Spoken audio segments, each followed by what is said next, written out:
Tagar Institute, Jurnalisme dan Riset.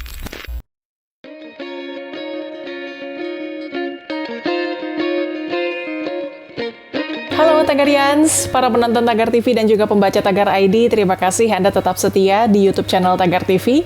Hari ini saya, Kori Olivia, ingin membacakan ulasan pilihan redaktur Tagar tentang sejarah Provinsi Nusa Tenggara Barat. Sejak ke-14, Lombok dan Sumbawa mendapat pengaruh dari Majapahit. Ketika Majapahit runtuh, kerajaan kembar Gorontalo di Sulawesi bangkit dan memperluas kekuasaannya hingga Nusa Tenggara. Tahapan selanjutnya adalah giliran Raja-Raja Bali yang menguasai Lombok dari awal abad 17 sampai 19. Pada tahun 1611, Belanda tiba di NTB dan kedatangannya tidak disambut baik, terutama oleh Kerajaan Bima. Namun Belanda mengatasi konflik itu dengan mengutus Stephen van Hagen untuk membuat perjanjian damai. Di bawah kekuasaan Belanda, NTB dibagi menjadi beberapa wilayah administratif, yang kemudian dipecah lagi menjadi beberapa wilayah kecil dalam wilayah administratif, dan setiap kegiatan atau perencanaan masyarakat di wilayah itu harus melalui izin pemimpin.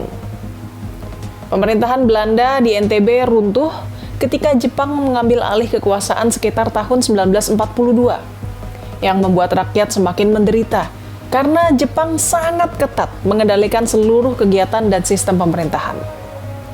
Sistem militer yang diberlakukan oleh Jepang sangat mempengaruhi kejatuhan ekonomi NTB. Seluruh kurikulum diganti dengan pendidikan Jepang, dan aktivitas penyebaran agama juga sangat dibatasi. Bahkan NTB dinyatakan tertutup dari dunia luar ketika Jepang mengambil alih radio-radio milik NTB secara paksa. Tidak hanya radio, Jepang juga menguasai surat kabar untuk memberitakan keunggulan Jepang pada saat itu. Ketika Jepang menyerah pada sekutu, rakyat NTB tidak mengetahui sama sekali karena radio dan surat kabar sudah dikuasai Jepang sejak lama.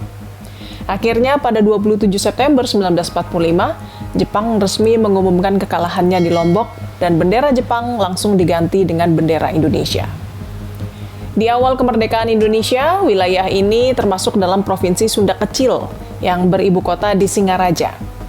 Kemudian Sunda Kecil dibagi menjadi 3 provinsi, yaitu Bali, Nusa Tenggara Barat, dan Nusa Tenggara Timur. Sesuai namanya, provinsi ini meliputi bagian barat Kepulauan Nusa Tenggara.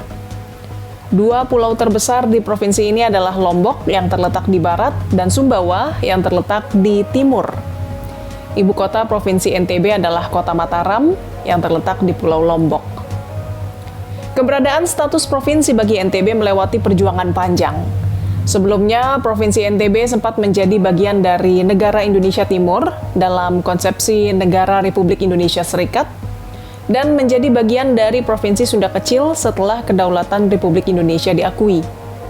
Seiring dinamika zaman dan setelah mengalami beberapa kali proses perubahan sistem ketatanegaraan pasca Proklamasi Kemerdekaan Republik Indonesia, barulah terbentuk Provinsi NTB. NTB resmi berstatus provinsi sejak tahun 1958 dengan ditetapkannya Undang-Undang Nomor 64 Tahun 1958 tanggal 14 Agustus 1958 tentang pembentukan daerah-daerah swatantra tingkat 1, Bali, NTB, dan NTT.